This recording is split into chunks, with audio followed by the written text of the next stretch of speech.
Welcome to ETH Daily, a daily briefing on the latest in Ethereum. Here's your latest for Monday, June 13th, 2026. Ethereum crosses 1 million developers.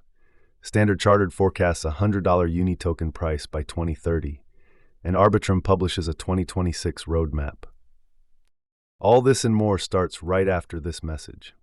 ETH Daily sponsorships are now open. Reach over 10,000 Ethereum native subscribers every weekday. Learn more at ethdaily.io/ads. Ethereum has crossed 1 million lifetime developers, with 1,012,824 distinct people having contributed to the ecosystem, according to data from Electric Capital. Roughly 232,000 of those developers were active in the past 12 months. Joseph Chalom, CEO of SharpLink and former head of digital asset strategy at BlackRock, framed the milestone as evidence of Ethereum's durable advantage, arguing the decisive question in crypto is not which chain is fastest, but where the best builders choose to build for the long term.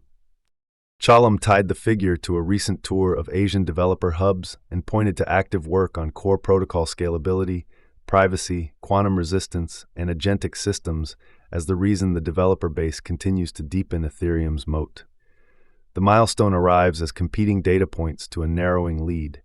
Ethereum sits at 31% of active crypto developers in 2026, down from 82% in 2020, though established developers now write roughly 70% of code commits.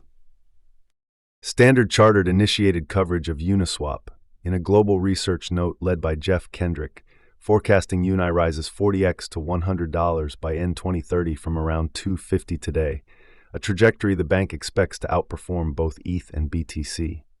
The bullish call rests on tokenization. Standard Chartered projects tokenized assets on-chain grow to $4 trillion by end 2028 from $340 billion today, with the DeFi share rising to 30% by 2030. The note frames Uniswap as DeFi trading infrastructure for TradFi integration rather than a retail exchange app. Uni's fee mechanics underpin the valuation, with the December 2025 unification upgrade switching on protocol fees and routing them into programmatic Uni burns. The bank flags execution risk, noting that capturing RWA volume requires significant commercialization and unproven TradFi partnerships. Arbitrum published a roadmap detailing the product priorities driving its shift from a scaling solution to a finance-native platform for the programmable economy. The first priority is dynamic pricing, a gas model that charges users only for the resources their transactions consume, already live on Arbitrum One. Arbitrum says the approach also lifts sustainable throughput, citing a 910 mgas res a mainnet peak reached on January 31, 2026. Other priorities in development include native regulatory compliance tooling, a privacy architecture supporting selective disclosure, and ZK proving built on Succinct's SP1 to cut settlement from days to minutes.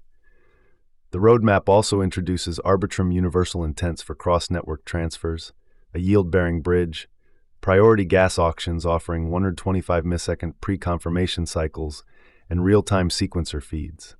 This was a roundup of today's top news stories in Ethereum. You can support this podcast by subscribing and following us at ETH Daily. Also, subscribe to our newsletter at ethdaily.io.